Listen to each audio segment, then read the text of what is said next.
Потихоньку не дави, не дави. Ребята еще только знакомятся с пластичным материалом. Работать на гончарном круге Абдулкериму пока не просто, но потенциал очевиден. Да, handball also ball hamel ball. Да, амтодика ханзук яст огрин дадян. Да, бол бин охозда дика ball hamel ball. Занятия проходят 2 раза в неделю в 3 группах. Здесь они изготавливают из глины предметы домашнего обихода, различные декоративные изделия, сувениры. Несмотря на то, что инструментов для работы не так много, процесс уже идет. Круг цама басток. Шей қобылали.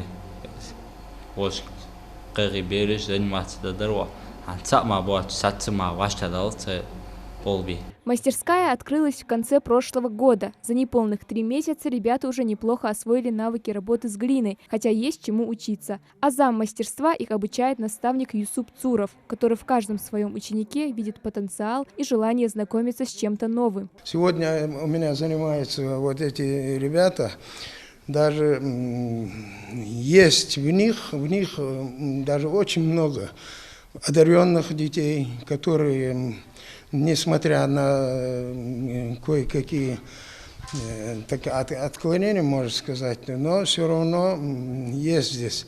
Просто мы обязаны, как люди, и люди эти наши, тем более это дети нашего общества, нашего народа, протянуть им руку, чтобы они завтра уже в жизни могли хоть какую-то дорожку найти. Инклюзивная творческая мастерская «Творить добро» открыта Республиканским домом народного творчества имени Клавдии Евлоевой на базе Центра непрерывного образования для детей с ограниченными возможностями здоровья. Мастерская охватывает обучение детей от 7 до 18 лет с задержкой психоречевого развития, синдромом Дауна, а также с минимальной мозговой дисфункцией. Данная деятельность вообще хорошо развивает моторику, да, детей.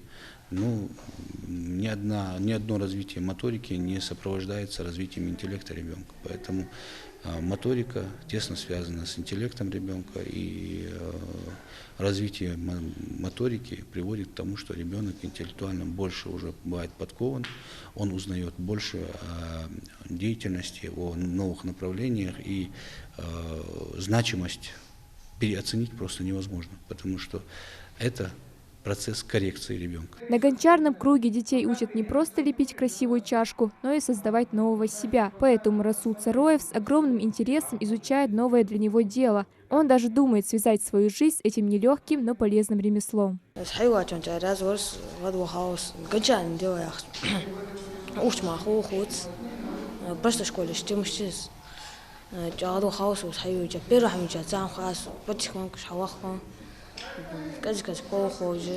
В инклюзивных мастерских люди с ментальными особенностями не только выражают себя в творчестве, они учатся работать в команде, преодолевать себя и становиться частью чего-то большего. Огромную роль в жизни таких детей играют воспитатели, ведь именно от их помощи и стараний зависит то, насколько хорошо дети будут применять полученные способности в самостоятельной жизни. Как педагоги я могу просто восхищаться этими людьми, очень сильные люди, потому что каждый педагог — это и врач, и психолог, и во всех отношениях очень сильный человек. Такую атмосферу здесь постараются сохранить надолго. У каждого из ребят есть своя мечта, и они сделают все, чтобы ее достичь. Поэтому первое в списке целей – открытие своего глиняного музея. Малика Измайлова, Адам Далаков, Новости 24.